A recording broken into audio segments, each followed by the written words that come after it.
नमस्कार, प्रणाम। हम आप सबके छोट भाई आनंद कश्यप आप लोग के पैर छू के प्रणाम करतानी।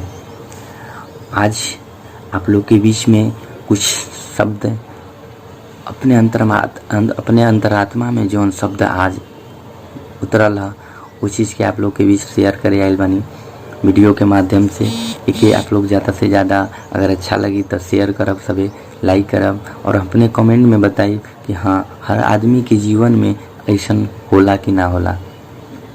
जी भी इंसान बा, सबके इंसान में कहीं ना कहीं ये घटना जरूर भइल हुई जौन हर आदमी के होला। तो आई आप सबके बीच में आप लोग की एक छोटा सा और बहुत ही अच्छी बात सुनावतानी।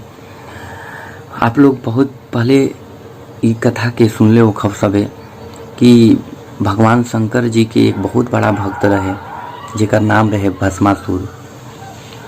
उ बहुत सारा तपस्या कैलस भगवान के मनावे खातिर। भगवान अंततः गतवा वो भगवान मान चुकन और आके अंततः में ओके दर्शन देना। और दर्शन देने के बाद भगवान ने इतना खुश होकर निश्चल भाव से अपने अंतरात्मा से उसको इतना बड़ा वरदान दे दिया भगवान ने कि भगवान के लिए है वो बहुत बड़ा नुकसान साबित होने लगा। तो भस्मासुर को भगवान ने ये वरदान दिया कि जाओ, आज से आप जिसके सर पे हाथ रखोगे वो संसार में भस्म हो जाएगा, चाहे कोई भी संसार में हो। भगवान शंकर ने तो इतना भावुक होकर प्रेम भाव से अपने भक्त को ये तो वरदान दे दिया, लेकिन भस्मासुर के मन में एक विकृति और मन में एक पाप समा चुका कि ये भगवान शंकर तो दुनिया का भगवान है, इन्हीं को मैं क्यों ना भस्म कर दूं ताकि मैं इस दुनिया इस संसार पे मैं ही राज्य करूं। देखिए उसके मन में कितना बड़ा पाप समाया और उसने भगवान पे ही अपना हाथ रखना, उनके सर पे हाथ रखना चल दिया। अंततः भगवान ने भागते किसी तरह गुफा में समाये, किसी तरह अपना जान बचाने का कोशिश किया। वो गुफा आपको गुप्ता धाम के नाम से आज भी जाना जाता है। हमारे रोहतास जिला के में बिहार में रोहतास जिला में आपको है गुप्ता धाम, जो कि आज हमारे सभी भक्त वहाँ जाते हैं भगवान का दर्शन करने। बहुत कठिनाइयों के साथ गुप्ता धाम है और वहाँ जान बचाया अपना किसी तरह। बीच रास्ते में जब अंततः भगवान को जान बचाने के सहायता के लिए भगवान विष्णु जी को आना पड़ा और भगवान विष्णु जी ने एक मोहिनी रूप धारण स्त्री के रूप में किया और अंततः उसके सामने भस्मासुर के सामने आए और उन्होंने अपने मोहिनी जाल में उस भस्मासुर को फंसाया और फंसाने के बाद नृत्य उस स्त्री के रूप में भगवान ने उसके अपने वशीभूत किया और अंततः उसको अपने नृत्य के माध्यम से उसी के हाथ से उसी के सर पे उसका हाथ रखवा दिया और वहीं वो भस्मासुर भस्म होकर खत्म हो चुका। तो हमारे कहने का मतलब ये है कि हमारे और आपके जीवन में भी ऐसे कई आसपास आपके और मेरे कई भस्मासुर हैं जो आपको भस्म करने के इरादे से आपके साथ हैं, आपके आसपास में हैं। तो कहने का मतलब है कि जैसे आप सोशल मीडिया पे से हैं जुड़े हैं तो कई आपके अकाउंट हैं, आईडी हैं, सबको हैंग करने के लिए जैसे हैंकर हैं, उसी प्रकार से हमारे और आपके जीवन में भी बहुत सारे हैंकर हैं जो आपको हैंग करना चाहते हैं। तो कहने का मतलब ये है कि हम अगर किसी का भला चाहते हैं, भला करना चाहते हैं, तो उल्टा विपरीत वही होता है जो भगवान शंकर का हुआ। अगर आप किसी शख्स को अगर आप अच्छा सोचोगे, उसके बारे में अच्छा सोचोगे, अच्छा करना चाहोगे, तो कहीं ना कहीं उसके मन में आपके प्रति दुर्भावना, उसके मन में आपके प्रति विकृति इतनी प्रबल हो जाती है, पता ना क्यों।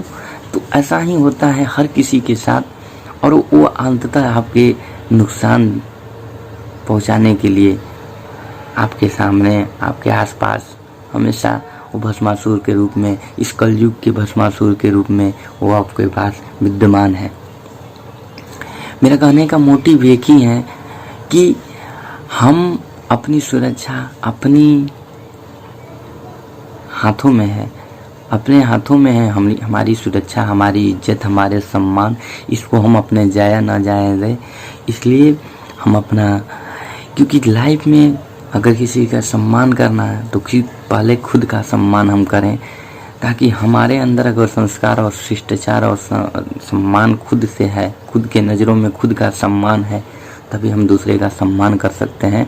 तो इसलिए हम अपने लाइफ में, अपने जीवन में यही चाहेंगे कि हमारे जितने भी हैं, हमारे जो भी, हर किसी के लाइफ में, हर किसी के जीवन में ये घटनाएं होती हैं कि किसी न किसी का अगर कोई भला करता है तो खुद वो भला किए हुए इंसान जो भला करता है उसको खुद ही तकलीफ झेलनी पड़ती है, उसको खुद ही इस समाज में गिरना पड़ता है। तो ऐसा हर किसी के साथ हो रहा है, हो भी रहा है। बहुत लोग कुछ नहीं कर पाते हैं, कह नहीं पाते हैं, कितने सहते रहते हैं। इसलिए हमारे जीवन में हर किसी के साथ ऐसा हो रहा है। तो जैसे आज के डेट में हम एक उदाहरण के रूप में दें तो जैसे हम पेन को, कलम को नया जाते हैं, खरीदते हैं बाज़ारों से, तो लाते हैं तो बहुत खुशी मिलती है कि हाँ मैंने एक नया पेन लाया, इससे मैंने लिखूँगा। ठीक है, उसी प्रकार आपके जीवन में भी शुरुआत में जो आपके साथ रहते हैं, जो आपके आसपास रहते हैं, तो आपके साथ वही व्यवहार होता है जो एक कलम के साथ होता है। लेकिन कलम का हादसा तब होता है जब कलम को लिखते जब इसकी स्याही खत्म हो जाती है तो कलम को जो मालिक होता है ना, उसको अंततः उसको एक कूड़ेदान में फेंक देता है, उसकी इज्जत नहीं करता है। जबकि उसमें नया आप रिफिल डालकर, उसमें नया स्याही डालकर उसको फिर आप यूज कर सकते हो। कहने का मतलब ये है कि किसी का सम्मान शुरू में मिलता है, इज्जत देता है लोग, लेकिन उस कलम वाले ने उसको बाद में उस कूड़ेदान में फेंक दिया। उसी प्रकार हमारे जीवन में भी है कि हमारे आज इस मतलबी भरी दुनिया में, लालची और पैसों से भरी दुनिया में ऐसे लोग हैं जो आपको शुरुआत में, जब आपके पास पैसा है तो सब आपका इज्जत करेंगे, सब आपका कद्र करेंगे। ठीक है, और जब आपके पास पैसा नहीं है, जब आपके पास कुछ नहीं है, तो अंततः वो जो कलम का हाल हुआ वही हाल हम और आपका भी होता है। जैसे उस पेन का हादसा हुआ, उस कूड़ेदान में फेंका गया, उसी प्रकार आपके जीवन में भी ऐसा होता है कि आपके पास जब कोई काम, मतलब जब सारे लोग इंसान का ख़त्म हो जाता है आपके प्रति, तो वो भी आपको उसी कलम के जैसे आपको उस कूड़ेदान में फेंक देते हैं। इसलिए अपने जीवन में सीखिए इस चीज़ से। जो लोग कहते हैं कि पास्ट से सीखना नहीं चाहिए, पास्ट को भूल जाना चाहिए, तो वो गलत है। मैं बोलता हूँ पास्ट से हमेशा सीखने को मिलता है और पास्ट को हमेशा भूलना नहीं चाहिए। पास्ट ही है जो हमारे प्रेजेंट और हमारे फ्यूचर को आगे एक अच्छा जीवन, एक अच्छा मार्गदर्शन देता है। इसलिए पास्ट से हमें कुछ सीखने के लिए नहीं, बहुत सारे सीखने को मिलते हैं कि मैंने गलतियां क्या की, मैंने किसके साथ क्या संबंध रखा। मतलब हर कड़ी को एक एक बारीकी से अगर हम समझते हैं तो पास्ट हमें जीवन जीने की तरीका सिखाएगा।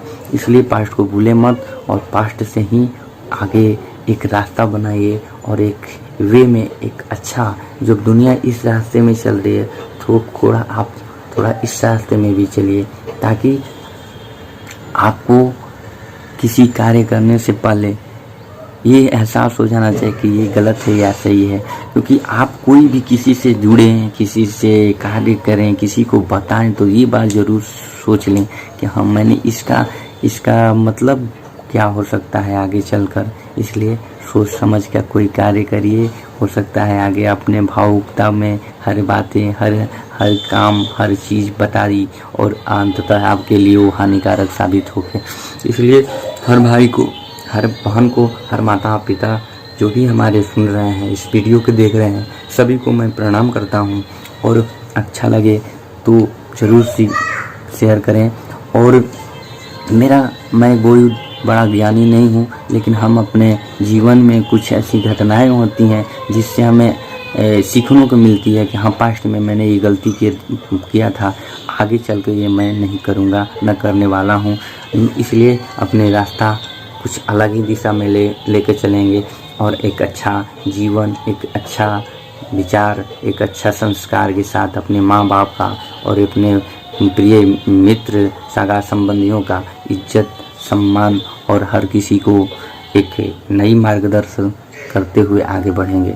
तो हम आप लोग से आशा करते हैं कि इस वीडियो से अगर आप लोग को अच्छा लगा हो तो लाइक, शेयर, सब्सक्राइब जरूर करिए और कमेंट में बताइए कि आप लोग को कैसा लगा। इसलिए हर किसी के जीवन में भस्मासुर है भाई, इसलिए आसपास संभल के चलो, नहीं कब कौन किस पे हाथ रखेगा और कौन किसको भस्म करना शुरू कर देगा। इसलिए अपने स्वयं पर विश्वास रखो और स्वयं का बात हो तो स्वयं से ही सवाल पूछो, किसी और से नहीं। इसलिए सोच समझ के काम करो, ठीक है भाई। और माता पिताओं का सम्मान करो, बड़े बुजुर्गों का सम्मान करना ही हमारा धर्म है। हमारे हिंदू धर्म में, सनातन धर्म में यही सिखाया गया है कि हम बड़े बुजुर्गों का सम्मान करना हमारे लिए बहुत सौभाग्य की बात है। तो इसलिए आप लोग को मैं विदा लेता हूँ। अगर अच्छा लगा हो तो प्यार, दुलार, आशीर्वाद ज़रूर आप लोग दीजिएगा मेरे को। और शंकर जी जो गलती किए, गलती आप मत करिएगा। हम और आप वहीं गलती करेंगे, किसी का भलाई के लिए सोचेंगे तो गलत आपके साथ पक्का होने वाला है। क्योंकि एक कलयुगी दुनिया है, यहाँ मतलब से भरे पड़े लोग हैं। इसलिए आप थोड़ा संभल के चलिए और अपना ख्याल रखिए, स्वस्थ रहिए, मस्त रहिए। जय माता दी, जय भोले बाबा, जय बजरंगबली, जय पूरे देवी देवताओं, जय भी हमारे सनातन धर्म के जो भी हमारे दोस्त मित्र हैं, सभी को मैं प्रणाम करता हूँ। और मंगल कामना का एक इच्छा करता हूँ कि भगवान से कि आप लोग स्वस्थ रहें, मस्त रहें और हमेशा खुश रहें। और हमारे जैसे छोट भाई को भी आशीर्वाद, बेटा को भी आशीर्वाद, दुलार, प्यार आप लोग ऐसे देते रहें। और जय माता दी, जय भोजपुरिया समाज, जय हिंदुस्तान, जय भारत माता की जय।